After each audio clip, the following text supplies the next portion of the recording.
Black Wilson Morales from Black Film and TV. Tony, it feels like you're everywhere. You're gonna be on a big screen, you're gonna be on a small screen, you're never in control as to when your projects come out, So when you do what went into saying yes to playing this role?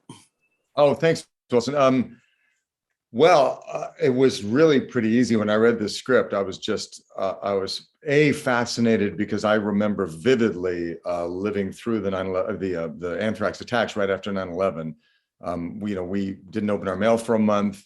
Our town just outside of New York City was still traumatized by the World Trade Center attacks and had lost several people in our community there. And, we put Cipro in our kids' school backpacks, which is the, antibiotic you give when you get anthrax poisoning. So I remembered that, but I didn't know anything about the ensuing investigation.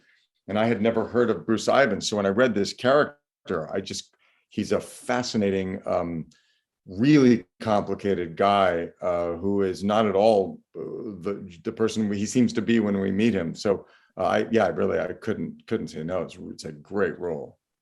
You have the task of having to play a character whose mind is, he's battling his own mind, and so how was that for you, as opposed to just playing, reading what's on the page and playing, a straightforward character?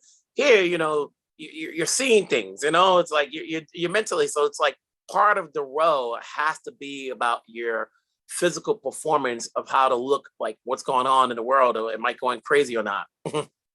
Yeah, I mean, for me, you always have to get inside that behavior. So Bruce is someone who, as I mentioned, is struggling. One part of his illness is a dissociative personality disorder, where he has blackouts and there's certain behaviors he does, and he does not know he's doing them, and it really messes with him. And he's in deep, as the story goes on, he's in deep conflict with himself and terrified by it. So I needed to understand what that was and how that works and what the sources of it were. So I read, as much as I could about the condition. I read as much as I could about Bruce Ivins himself.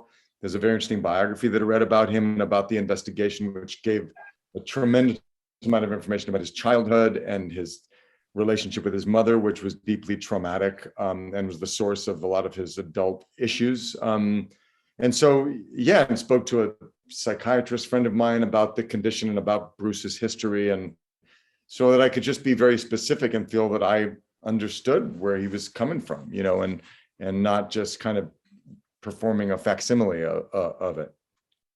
That leads me to ask, as deep as you did the research, how often do you do that for the characters you play? Some people can just take on a role, whether it's a scientist, an athlete, and, play as it is on screen. And there are others who want to get invested by either playing a sport, doing the research, so that way, they're a little bit more knowledge to it, than the average person would have.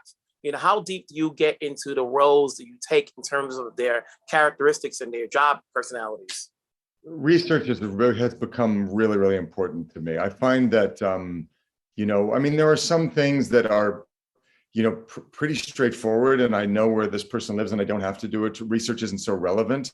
But a lot of times it's incredibly helpful. And I find that the more detail I have, the more I can kind of internalize the character, and I'm not sort of functioning in a generalities, because when you're doing that and you go, well, it's sort of like this, then you can't really be feeling at home in the character, because you're kind of, like with one eye closed doing something, so I find it really, really, really important for me. That's why I said, when it comes to, I need for them to do another Celebrity Jeopardy, because you've played a president, you've played a coach. I'm like, I want to see how well does Tony do, Well, the problem is every time I finish a role, I just sort of forget everything. So I probably wouldn't do very well. This president, he doesn't know the answer. Wow. Right.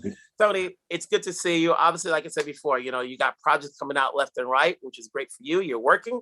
And I'll see you next time, whatever your role is. Next time we'll talk about your stage performance. All right, Wilson. Thanks a lot. Good to see you.